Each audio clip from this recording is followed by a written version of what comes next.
buli muzadde w'oli olina okwenyweza. Uganda etabuse.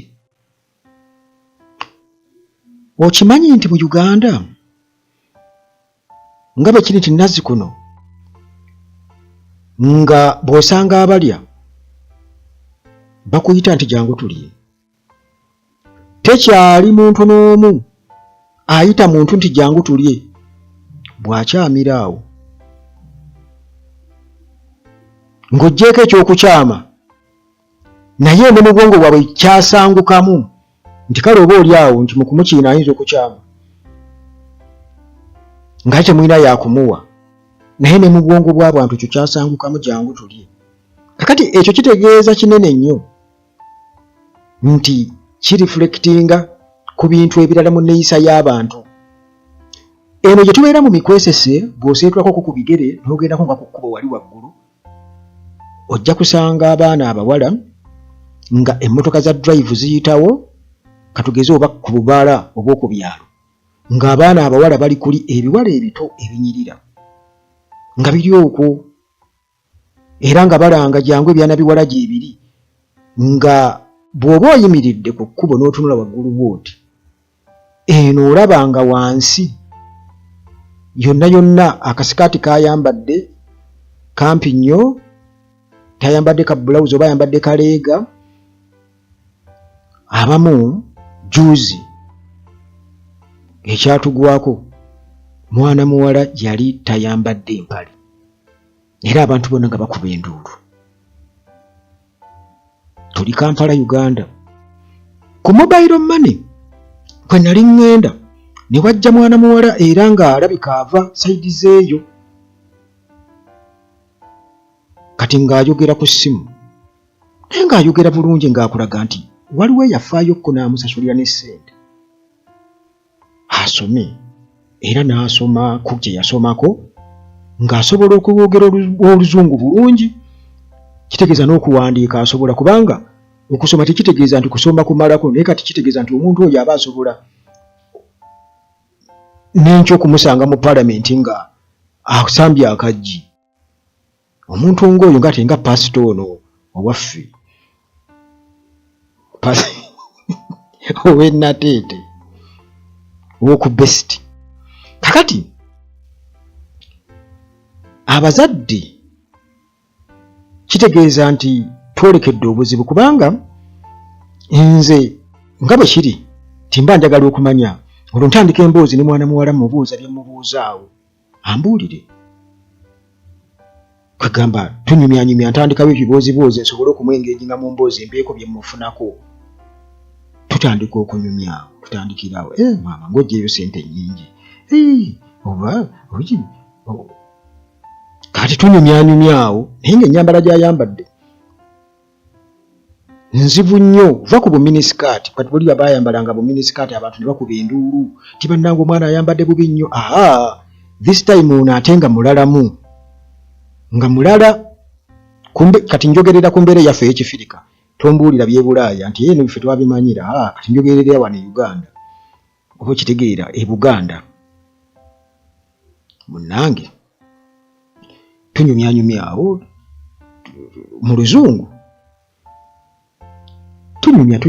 kati engeri gyali nti ye alimu olusamba ensimbi ndowooza aba amanyi nti client ayinza okugirira awo. Kaakati bwe twogera ku by'essente aŋŋamba nti munnange maama wange n'omwana wange, twegamba nti omwana yamulekera maama we, kati ne maama we naye aba yeetaaga okulabirira, kati aba kitegeeza anoonya ssente. Kakati olaba abazadde kitegeeza nti kaakati ono omwana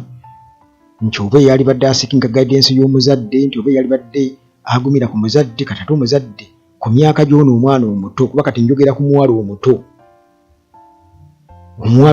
nti bw'aba alina emyaka mingi nnyo, alina emyaka 2, nti bw'aba mingi nnyo kale 21, naye nga mmulaba ayinza okuba alina emyaka nga 19.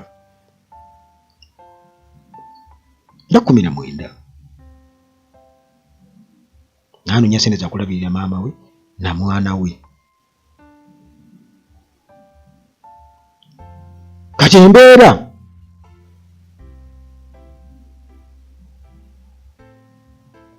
abantu gye balabirangamu Kampala, in fact bw'ogenda nga mu bitundu ebirala eby'e Uganda nga bakugamba nti bamanyi nti Abaganda bayaaye, Abaganda kwegamba nti bagezigezi oba bayaaye bakujjukujju, kagamba nga mu bitundu ebirala eby'e Uganda nga Abaganda babalaba bwe batyo simply because nti oba kati bo baali bamanyire wano e Uganda e Kampala speed naye kyabanga kizibu nnyo e Kampala okusanga katugeze omuntu omunothana nga yeetunda e Kampala. Kyabanga kizibu omunothana okwetunda e Kampala nga bamanyi ebyo by'Abaganda ne batakimanya nti wano mu Central mu Buganda mawanga magatte, era singa nabo bajja wano ne beeyunga mu mpisa z'amawanga amagatte nabo bayinza okwadoptinga empisa eyo, kubanga kiba kitegeeza nti ebyenfuna oba ebyetaago byeno si byetaago byeri. Munnange okusinziira kati ku biriwo bw'ogenda e Kampala oba mu bitundu ebirala byonna wano mu Buganda, sijja kwogera ku bitundu birala oba kati nga Busoga ne Bwakati, kati wonna kati byasaasaana Uganda kati jabuna ojja basangayo, so nga luli kyabanga kizibu era nga bagamba nti bw'ofuna omuntu weeyo. Kakati embeera e Uganda yatabuka kuba tekukuba waliwo ekitagenda mu maaso bulungi, ate bwe kigwa mu bantu abatali bateeketeeke, abaana baffe bwe baba tebatambudde genda kukuba kyeyo kubatunda, kati ate abasigadde wano damage zennyini. Wabula nti bano nga bamaze okuva eno mu mpisa yaabwe eno, ate bajja ne beetabika mu bantu aba bulijjo, yali nabo bantu ba bulijjo naye nga bajja ne beetabika ate mu mbeera eno, kitegeeza nti empisa zaabwe zigenda kubaako ate bezikwata, era still nti luli twakimanyanga nti bw'ogenda e Kampala kati ng'otambula ekiro ojja sanga abantu abamalaaya abeetundu oba ku street, kale ng'oba olumu bikoma eyo we batyo. Naye njagala okubuulira nti kakati bw'otambula mukono ogenda e Nansana, n'otambulamu nko n'ogenda katugeze bweyogerere Lyantonde,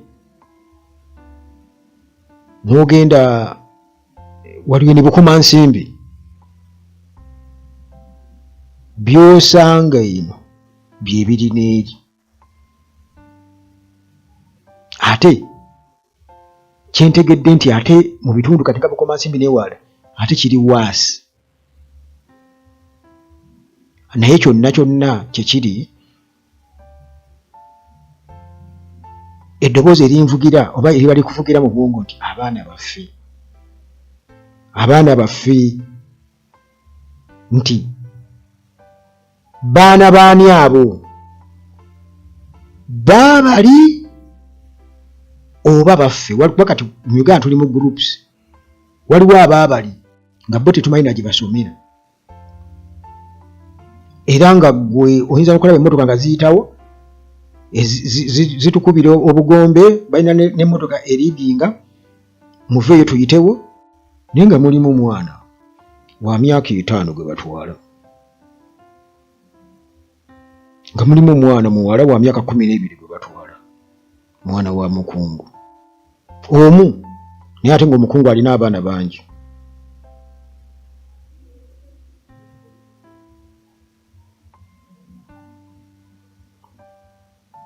Kakati ate still ekisinga okuneewuunyisa nti mu baana bano bwe twogerako nabo mulimu n'abaana b'abagagga, ebyaddala. Kakati awo ebyensoberera e Uganda nti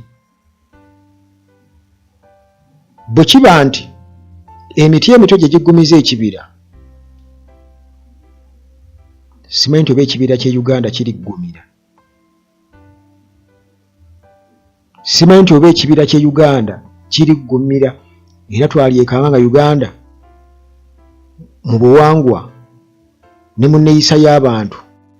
nga Uganda efuuse eddungu gye bujja mu maaso ng'efuuse eddungu bwe giba nga emiti emito gye giggumiza ekibira Uganda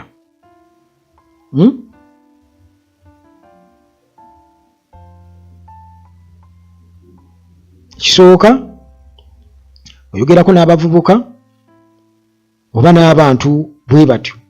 n'oyogerako n'ebintu ebikwatagana ku nsi ye akulaga talina kyamanyi n'ebigenda mu maaso tabimanyi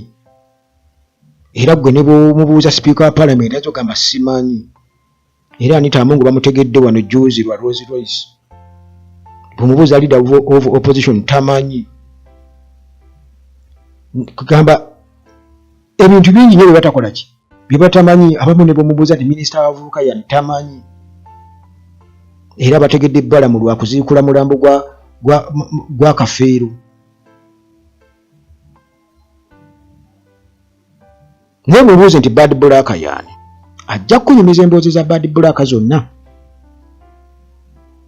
era akutegeeza otegeeza Masolo Queen ng'amumanyi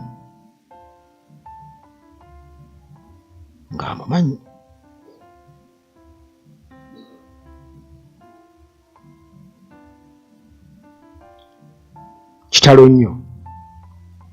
nti omuzadde yenna w'oli kitegeeza nti olina okwekyekinga kubanga oyinza obutasigaza mukululu bwe tuba twogera ku legase oyinza obutasigaza mukululu singa oba teweegendereza okusinziira ku biriwo e Kampala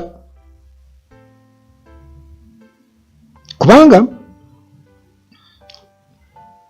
nga bw'olabye akatambi ako kenkuzannyidde akasoozi ebirimu saagala kubiddamu naye naawe osobola okwekyekinga n'otegeera nti Uganda tugenze wala baali mu kkooti naye nga bibyo ebiriyo omulamuzi byawuliriza bannange